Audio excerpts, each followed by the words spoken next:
तेजस्वी यादव को लेकर के राबड़ी देवी ने कहा कि आप लोग उनको जान से मारने की कोशिश कर रहे, धमकियां मिल रही है भाजपा और जेडीयू की तरफ से, कितनी सच्चाई? क्या आप लोग के द्वारा इस तरीके की धमकी दी गई है? कितनी सच्चाई? अरे उनसे तो, उनके परिवार से और उनसे तो धमकी से पूरा बिहार थराता है।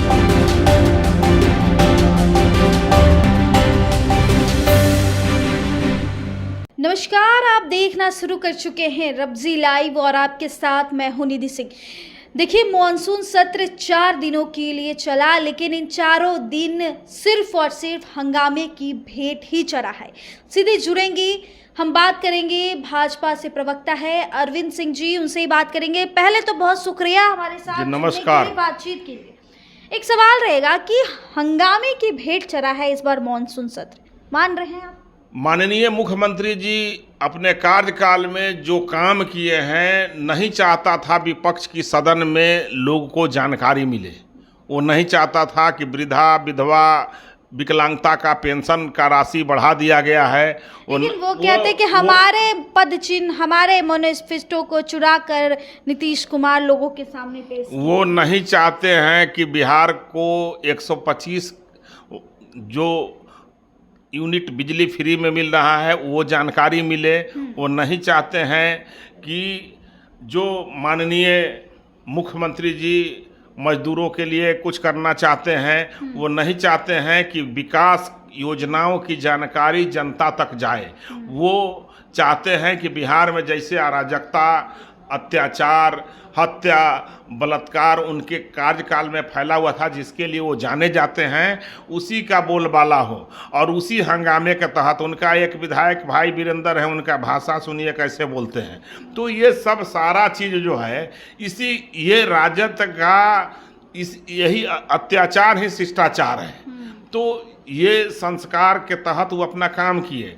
हम लोग का जो काम है गरीबों, हम लोग अभी हाल ही में माननीय मुख्यमंत्री जी आज ही घोषणा किए हैं कि जिन पत्रकारों का पेंशन 6,000 था उनको 15,000 किया जाता है।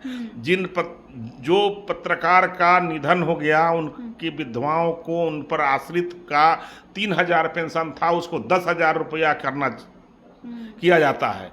तो इस तरह से सबका साथ, सबका विकास, सबका प्रयास, सभी का उत्थान हो। एनडीए सरकार, माननीय मुख्यमंत्री नीतीश कुमार जी, सम्राट चौधरी जी, ये सारे लोगों के देखरेख में अच्छे से काम कर रहा है। सम्राट चौधरी का नाम लिया, इस पे मैं एक सवाल करना चाहती हूँ आपसे कि राबड़ी देवी उन पर बड़ा आरोप लगाती हैं, कहती हैं कि वो वही व्यक्ति हैं, मैंने उनको खुद देखा है कि लड़की को छेड़ते हुए, उनका बड़ा आरोप लगता है इस पर। देखिए, श्रीमती राबड़ी देवी जी हम सब लोग के लिए आदरणीय हैं। सम्राट चौधरी जी खुद ही कहे हैं कि मेरे मां समान हैं, और तेजस्वी यादव जी के माता हैं जी। तो श्री तेजस्वी यादव जी जब लाचार होकर के कहें कि अब हमको लगता है कि चुनाव का बहिष्कार करना पड़ेगा, उनके पति को कोर्ट और कांग्रेस ने चोर बना दिया। तो चारों तरफ से बेचारगी में अपने पति और पुत्र को घिरा हुआ देख करके उसमें कहीं ना कहीं एनडीए सरकार के विकास योजनाओं में माननीय मुख्यमंत्री जी और सम्राट चौधरी जी का बृहद योगदान है। उन्हीं का मुख्यमंत्री जी के ये है, तो इसलिए वो तिलमिला करके हमारे यशस्वी उप मुख्यमंत्री श्री सम्राट चौधरी जी पर कुछ तिलमिला करके बयान देती हैं। वो कोई भी माँ अपने पुत्र और पति के लिए इस तरह का बयान, ये स्वाभाविक है हिंदू संस्कृति में, ये बहुत आश्चर्य का बात नहीं है। राबड़ी देवी जी सम्राट चौधरी जी के भी मां समान हैं और मेरे लिए भी बहुत आदरणीय, पूजनीय हैं, इसलिए उन पर कोई कमेंट करना उचित नहीं है। कोई भी माता अपने पुत्र के बचाव में, पति के बचाव में इसी तरह का बयान देता है। लेकिन तेजस्वी यादव को लेकर के राबड़ी देवी ने कहा कि आप लोग उनको जान से मारने की कोशिश कर रहे, धमकियां मिल रही है भाजपा और जेडीयू की तरफ से, कितनी सच्चाई? लालू परिवार पर 1 बटालियन पहले से सीआरपीएफ लगा हुआ है, और जरूरत होगा तो सेना भी भेजवा दिया जाएगा। क्या आप लोग के द्वारा इस तरीके की धमकी दी गई है? कितनी सच्चाई? अरे उनसे तो, उनके परिवार से और उनसे तो धमकी से पूरा बिहार थराता है।